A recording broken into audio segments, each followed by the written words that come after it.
Welcome to Unscripted with Russo. For our podcast, we decided to explore the people behind the narratives. I'll introduce decision makers and influencers and find out the intimate story behind their rise to success.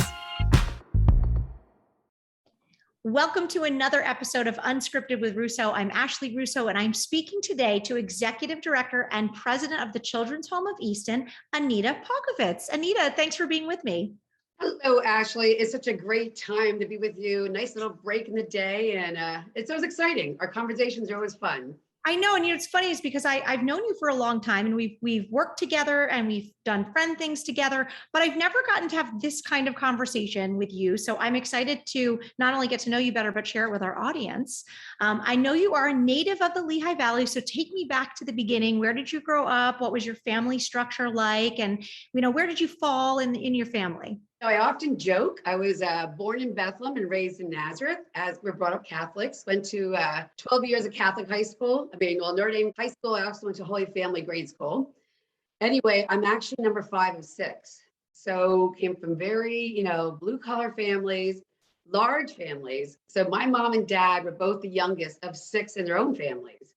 So my mom, she was, her parents were from Austria, Germany. They were immigrants. Her maiden name was Yaxit. So I get the German, Austrian background. She was one of 6. You're going to see this pattern of all these 6s. But it was 6 women, and she was the youngest. And Your mom was one of 6 sisters? Yep, one of 6 sisters. Wow. And That's I'll tell you, it's at the holidays. Oh my God. Well, everything's big. Like when I go places like nobody there, I'm like, gosh, don't you guys have family? Like I just have hundreds of cousins, and whenever you do something, it's big. So she was actually the youngest. And what's really interesting, Ashley, is so there was 7 years difference between her and her older sister. All the others were pretty much, year and a half apart. Same thing in our family. I was a baby for a long time. And he's like, okay, I'm going to bring your little sister home. I'm like, yeah, I don't want a sister. I'd rather have a puppy.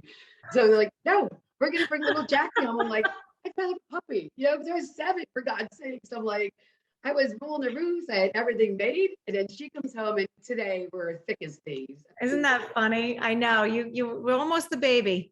Yeah, and it's funny. So years ago, we were doing some kind of family reunion, and we actually took a picture of my mom and her sister, my Aunt Marge, and my sister Jackie and me, because it's the same thing, the 7-year difference. I came though from a family of very strong women. Interesting. None of them, they were all high school graduates, no college in them, but let me tell you, talk about, being strong in your faith, strong in your relationships, strong in your life, being confident, but not cocky, trying some different things and, just being really creative. And I was also very early, I learned family is key. That's my little inner circle is our family. So I have tons of cousins. That comes from my mom's side. And my dad was also the youngest, one of 6. I hope that's your lucky number. I hope you play 6 in the lottery and roulette and all that. Every time I tell this story, I'm like, oh my, except for the 666, we don't want to deal with that one. No. So he was the youngest of 6. And again, it was interesting. They actually had a farm, which is now a big development.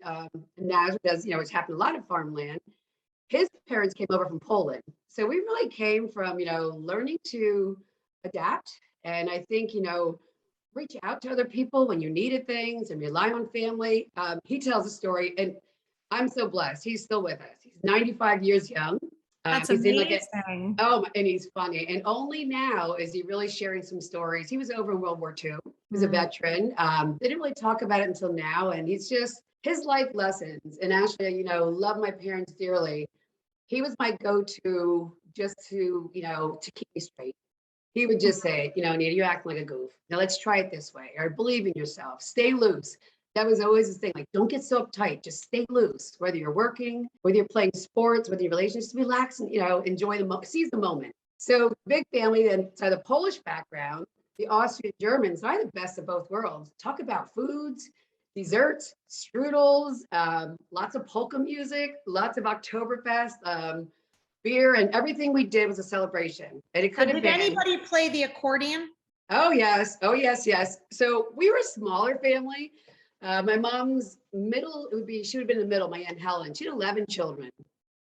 11. Yes. Whoa, And wow. they are probably the most musically inclined. So everywhere we went, we sang. We have a German song that we sing at weddings, funerals, birthdays, just seeing each other. I'm frozen. The German toast, in a sense. In my family, I didn't get the gene as much. I actually played saxophone. I gave it up after high school, which now I look back and I wish I did, stay with it. I have an older sister, Joan, who back in the day, my mom was telling us a story that, like an idiot savant.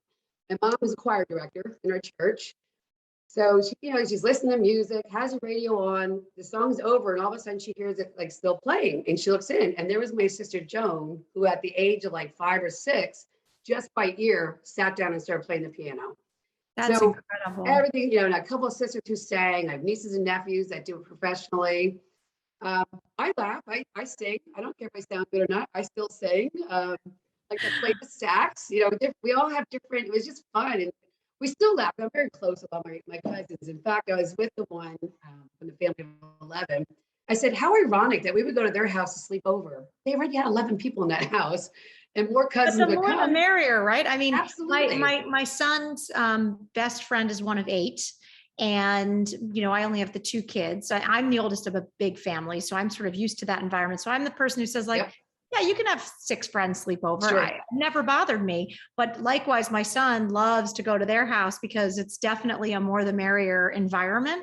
And I think that that's so much fun. And I love that you can share the different talents. So like you may not have been the singer, but everybody was singing. So you just got involved. I mean, what about Absolutely. sports? I know that you went on and played some basketball, I understand. Yes, yes. So were you a I was, CYO kid? Were you? no, I'll tell you what, Ashley, and sometimes I show my age with some of these things. I was definitely, and it was funny, we still laugh, and my sisters, we all get together. I would be the one that would want to run out of the house and go to the park and ride my bike. I was like a tomboy back in the day and play basketball. I just love the game of basketball. I loved all sports.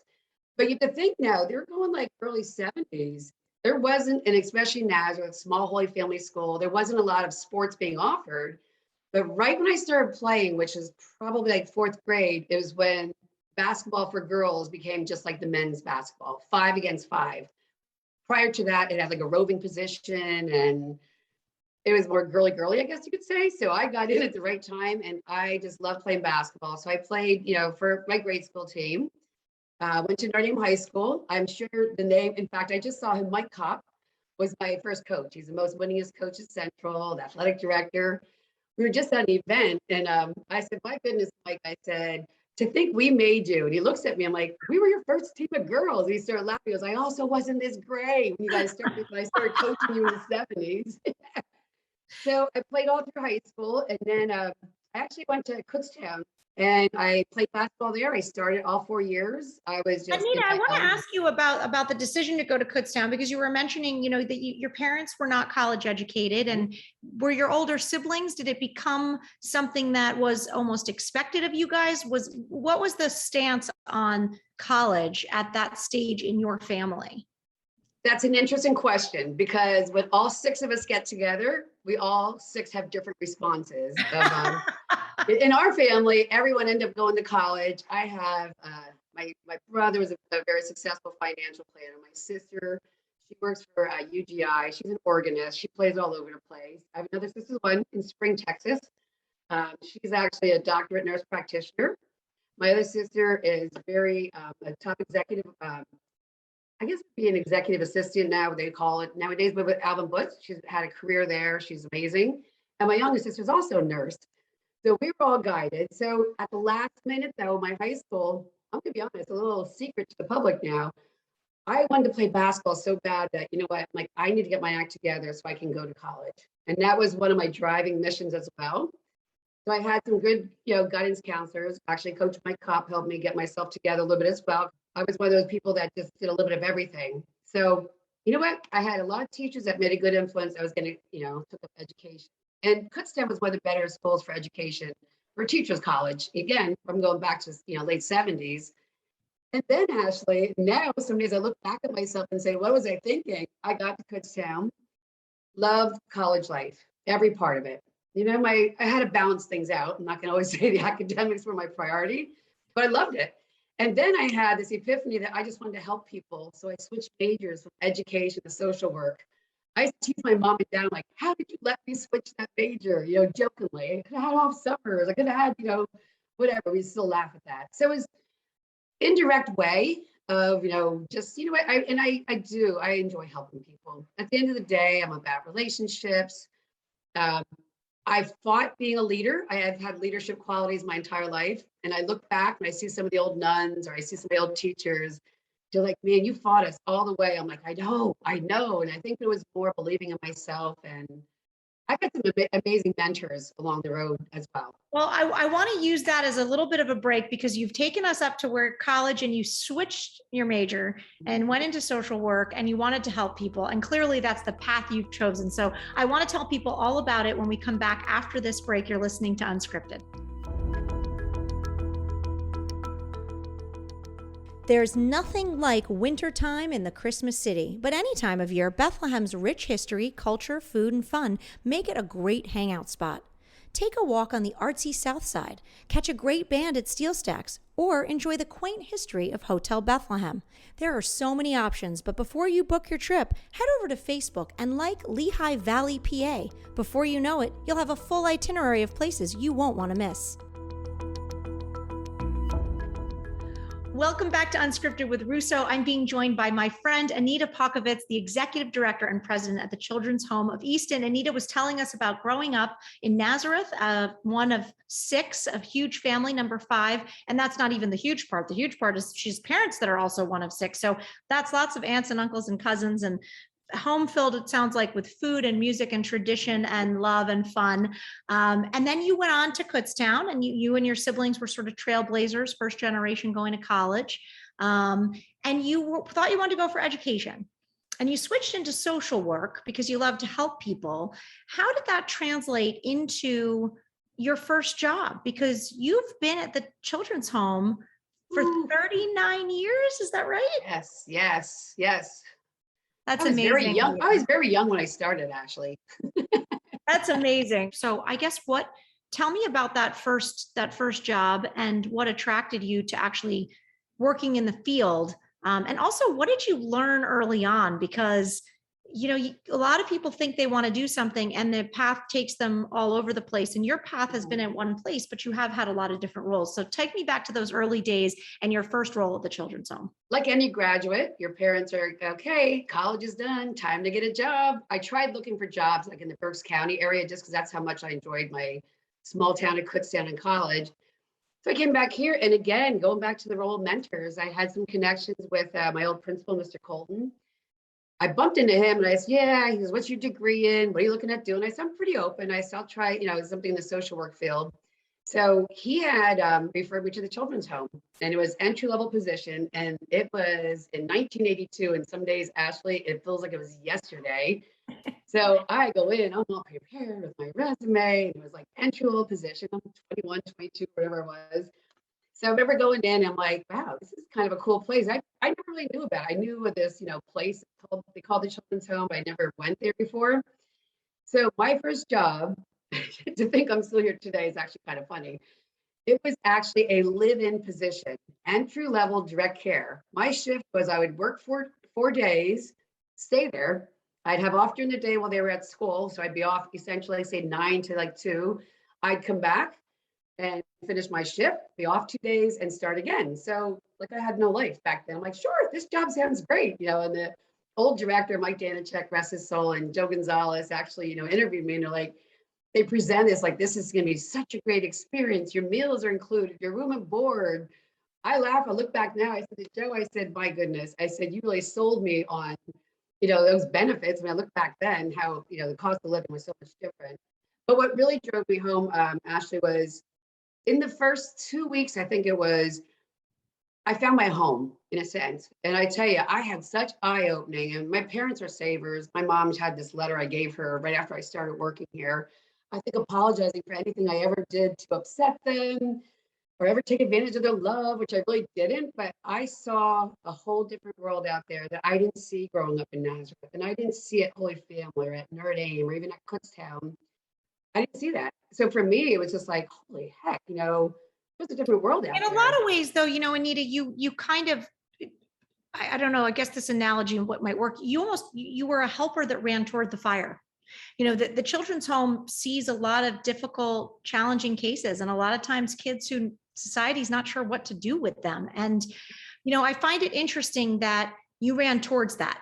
And what do you think in your upbringing led you to have that sense of duty and service to be such a helper in this particular environment? I'd probably just say the upbringing of my parents, the way I was raised, you take care of one another, you give back, how can I serve you? My dad to this day will always say, oh, it's always better to be served than to serve, or to serve than to be served, one of those kind of upbringing. I think more importantly, Ashley, someone was always there to pick you up or, re-guide you. Oh, you might want to try it this way. And I just felt like, I had so many chances in life and trial and error. And I've had, my family and other people involved. I just want to be there for someone else because it's just not fair. They were dealt stuff that got them there. They weren't the cause that got them at the children's home. So I think I love, being change. I love doing that with my staff, with my, other people. I love that perspective. It's really interesting when you say that, because I remember having a conversation many years ago with my husband about, why were you what do you think was the reason you were like a good kid who didn't try drugs and didn't do this? And he's like, are you kidding? I had aunts and uncles and cousins around every corner. I knew I was kind of being watched. Yep. And it's funny, you take, when you have that, you take it for granted in a lot of ways, and how many times, like you said, life takes a twist or a turn, but you think about that little, family member that's re-guiding you, redirecting you, a conversation maybe you have at a family gathering. I know my children have benefited from those kinds of conversations already. And to think that, Absolutely. that there are kids that are not getting that. So I love that was something you realized early on. And then you stayed. So you've got this kind of crazy ship, but you stayed and you moved into some additional roles, doing like the director of treatment, and then eventually the executive director role. What was it like to sort of be that caseworker, working with kids? Are there any early stories or things you learned that kind of changed maybe or altered the way in which you proceeded forward in your career? Actually, I was naive. And I think you needed to be naive back then. And I didn't have a lot of fear. And I can remember when the very first times going down to Philadelphia, I think it was like two of the girls went to court. They went for a bite to eat. And she's like, Miss Anita, don't put your purse down. Miss Anita, don't do this, don't do that. I'm like, here I am, the grown person. I was a teenager protecting me in a sense. So I think it was always that no 2 days were the same. I like the part about being able to empower someone. And a lot of times I was kind of going back and forth where I was almost like a family therapist, represent, because even the parents, like they weren't necessarily bad. It's just bad circumstances happen to them. So I think sometimes I was doing some things before they had the modern names that they have for now with some different therapies, but I just caught that bug. And I also, for me, sometimes watching the kids come in and then seeing them starting to believe themselves, like their eyes get bigger, they stand up taller, their smile's bigger, and they find something good something they're good at, and we just kind of build on that. So that was my little, and I can remember going to our old director. I did the live-in, then I became a caseworker, and sometimes I don't even know where I got this from. I think it's my mom, I think it's my dad, I don't know who it's from. I remember going to my old director, I'm like, and I think back now, I don't know how I'd handle it if someone came to me and had this conversation. I said, I pretty much mastered the job. I could do my job probably in 4 days. Like, that's how cocky I was. Like I said, like I just need something else. I'm hungry. I love it. I love that they say, confidence is key. And truthfully, what now as a leader for many years, that's like, go. Like, that's such a great thing, because you're like, oh, really? You've mastered this? Let me see what else I can give you to do. Exactly. And that's what happened. Oh my God, that's what it was. So a couple things happened. One was we had this accreditation every 4 years. You would be great at doing it. I'm like, oh, thank you. Like, I'm like embracing this. I look back now, it's one of the parts of the job that are the hardest. But I also, Mike did a text, Anita, if you're going to continue in this career, you need to get your master's degree. I'm like, oh, I can't do that. I graduated so many years ago. I've been so far removed from the classroom. And it was constant prodding from him and this other, Mrs. Val, my other mentor. And they're like, you need to go back to grad school. So I did reluctantly. I went to Lehigh, but I remember I went to the library in Ashley. As cocky as I was going into my boss's office saying, I got this job mastered, I was like a deer in headlights. And I'm like, and again, mind you, the time change. I'm like, there's no more card catalogs. I was used to doing a card catalog. And it was just, I met other people there and I thought, you know what, I do belong there. And that's one of the best things I did. So I did that, while I was working full time.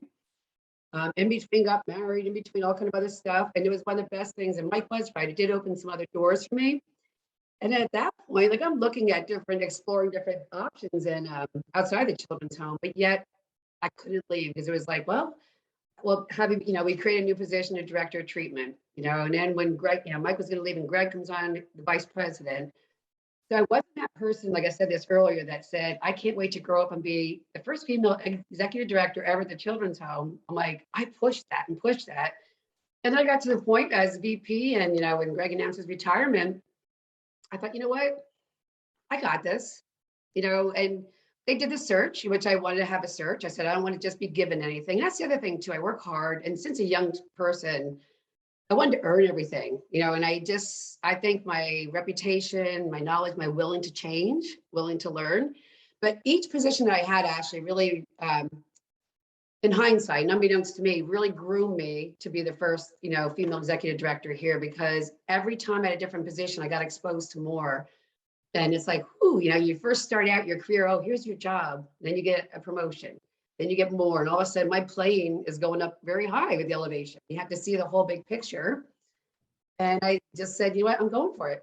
And I love the little life lessons though that you're kind of throwing in there, because you had this willingness to learn.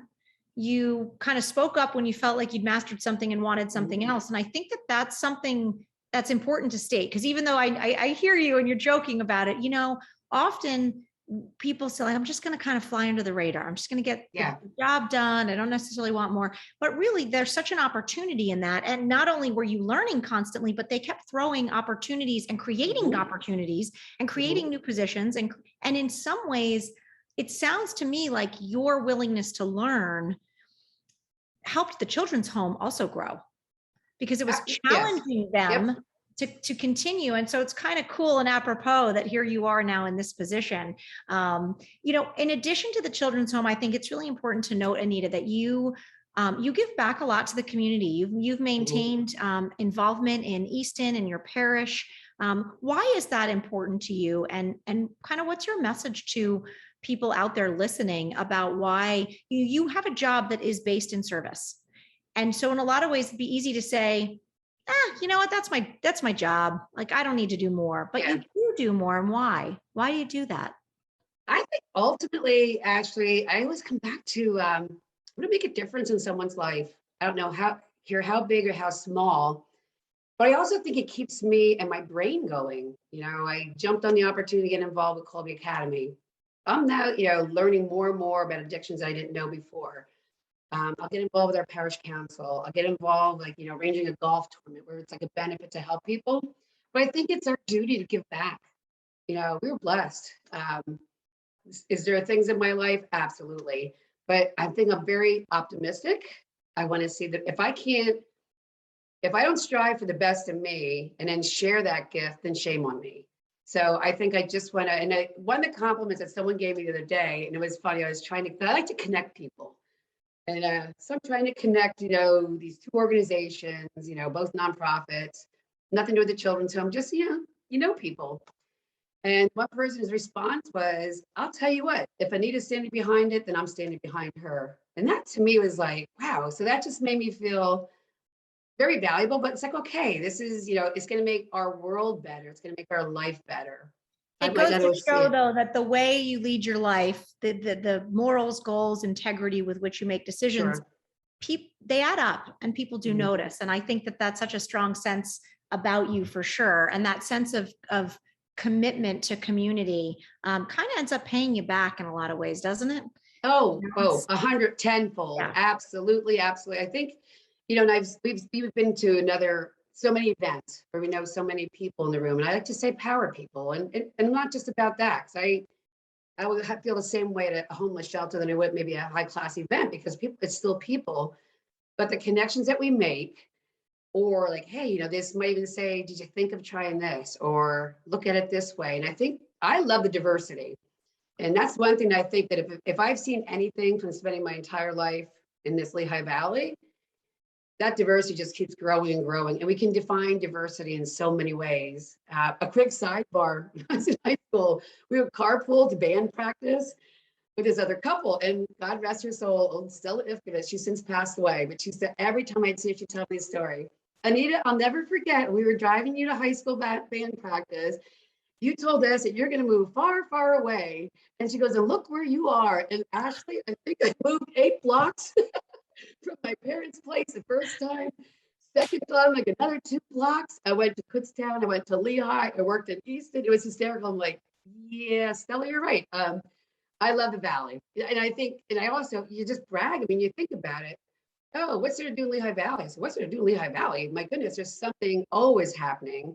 And just where we're, geographically located, if there's nothing in the Valley, we're just right into the city. Well, right I want to talk to you more about your love of the Lehigh Valley. So before we do that, I want to take a quick break. Okay. When we come back, we're going to hear you are a native and you've only lived, in a few little spots. So I know you have your favorites and we want everybody to hear about them. So stay tuned. We'll be back with Anita Paukovits. You're listening to Unscripted with Russo.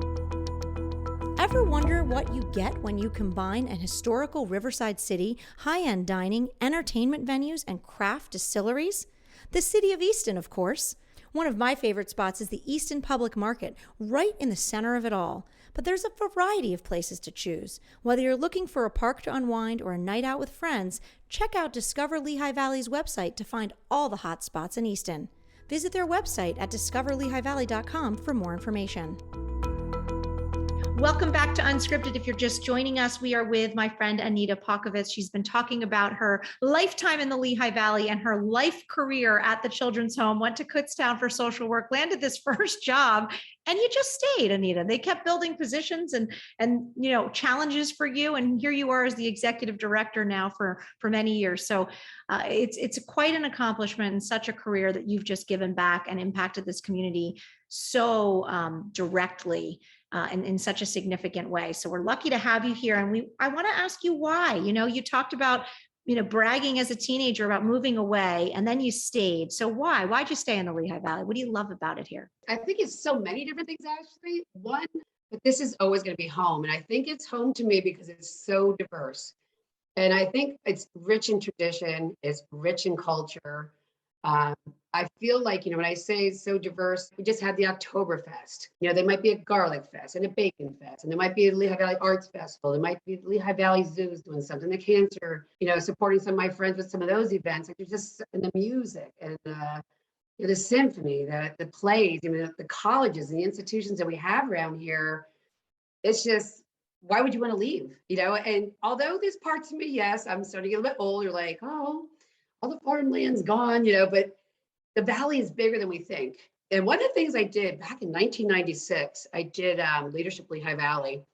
I was a little bit embarrassed because I stayed in my little Nazareth area, but getting out there, and I learned this early in my career, ABE, Allentown, Bethlehem, Easton, the extension, the Poconos, Lehigh Valley, but I made myself go out of my comfort zone and go to things I never went to before. It's just so well received. I mean, just, going on the bike trails, the chamber, all the events that they host. But when you say, boy, we could really use a better bike trail, all of a sudden the rail trails, being built and connecting everyone. Arts, state theater. I mean, I don't want to be naming people because I don't want to leave anyone out. I'd be remiss, my friend Cassie, my goodness, between Arts Fest, Music Fest, and a lot of times it's stuff for free, that you just go and enjoy. And I knew friends and relatives who were still in the heyday, which blows my mind how many people that employ, but yet here it is still giving back to our Lehigh Valley, become this arts and entertainment center. So it's just, I think the changes, I guess most of them are good. My glass is always half full though. I just think there's so much to do and it's beautiful. I mean, there's nothing like going away. It's great, but coming back, and even if you're flying in, just seeing Lehigh Valley, and it's always amazing to me when I talk to friends about this area. I kind of have to catch myself because I realize I'm gushing and going on and listing how much opportunity there is within a 20-minute radius of here. But it is the truth. I mean, it's, I don't know that there are that many places. And the other thing that always struck me here is people do have a true sense of community and the responsibility that we have to one another. And so when you think of a place like Children's Home, or you think of, you know, the good that's being done in our community by places, you know, Wildlands, United Way, there's so many. Sure. We as the community members have an opportunity and obligation to give back, but more importantly, the opportunity is there. And I don't know that that's true. We take that for granted a little bit here. I don't think it's true everywhere you go. I agree. You know what else is kind of cool is the sense of community. And by that, I mean, the nonprofits, we have our own community. We have it with the Fortune 500, the businesses, our supporters, and yet we could all be in that same room and talking about different things of how to make it better. That's what I kind of like. And also, I mean, think about, name any kind of ethnicity that you cannot find a restaurant or food or event that can honor and respect that. That's what I like about, you know, it's like the big melting pot here. And just, I like that women are embraced.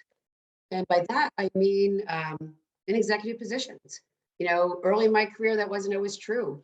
And I think across the board, you know, for all different kind of businesses, whether it's for-profit or nonprofit, or even volunteering, I think it's, you know, we just want to make this place better. We want to make ourselves better, and we do it together. I love that. All right. Well, before I let you go, Anita, because we've had a great conversation about growing up here, your career, and what you love about the Lehigh Valley, I do have some rapid fire questions for you, and you have not heard these, correct? No. Oh, all right. Now I'm getting nervous. Now these are quick answers, so whatever pops into your head. All right. What is one food you could not live without? You're killing me. Pizza. I love pizza. What actress would you cast to play you in a movie about your life? Oh boy. Oh boy. Oh boy. Oh boy. Oh boy. Oh boy. I'm dying to know who you're going to say because I have two suggestions. You do? Oh my God. Look at you, caught me. This fire thing went blank. I know. I always panic at this one too. So oh my God, she's always in the movies with Jack Nicholson. I love her. She never ages. I like her spunk and all the different. Diane Keaton. Yes. I don't know why. Just something about her just is like. So I was thinking Glenn Close. Oh, okay. Or Meryl Streep. Ah. So I think you've got three iconic actors, all of whom should be blessed and lucky enough to play you in the adaptation of your life. All right. What is your favorite hobby? Favorite thing to do in your free time? Honestly, bike riding, biking on the trails. I have so many other hobbies. Like I love golf. Everyone's going to probably think, oh, I can't believe she didn't say golf. I love that. But I think biking to me is just, it gets me grounded, back in nature. Put my earbuds on low so I hear other things going on. Back to nature. I just need that to, sometimes there's so much clutter and chatter in my life. I just need to be quiet. That's hard for me to be quiet. The third grade nun still, but probably if she was alive would tell me the same thing. It's probably the first bad mark I ever got. She's very nice, but she talks a little bit too much. Chatty, little chatty. Yeah, and can't sit still. If you didn't have the job you have now, what would you be doing instead? And that's a hard one when you've had the same job your whole life. Yeah, no, it is. It is. That's totally different, like a completely different career path. What would you choose?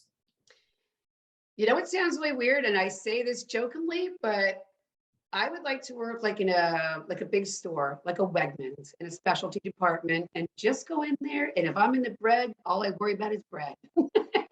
Maybe that's a retirement plan. Maybe you're going to work 20 hours a week at a Wegmans. That's just something that's, you know, where I see people and I'm making them feel good because I'm giving them the things they want. All right. Last question. Name one person who inspires you. Can it be from anywhere or someone that has to be alive now? Nope. It can be anyone. You know what? I really go back to Mother Teresa. I just love her stories, her life, her uniqueness, her never giving up. And just how powerful she became. Well, I think that is a perfect ending because you certainly embody the characteristics that Mother Teresa has imparted on all of us, Anita. And it is a great honor to call you a friend. It's a great honor to serve on the board of the Children's Home. It's a new role for me, and I've learned so much already. And the service that you and your staff and team do for our community and these kids is really second to none. So thank you so much. Thank you. Thank for all you. you do. I appreciate it. It's been great having you. This Thanks is for being fun. a guest. Yes. Thank you for all that you do as well, for keeping the Valley, all of us connected and getting to know each other better. Thank you. It's my pleasure. Truly, truly my pleasure. This is a joy. So thank you all for listening to Unscripted. Until next time.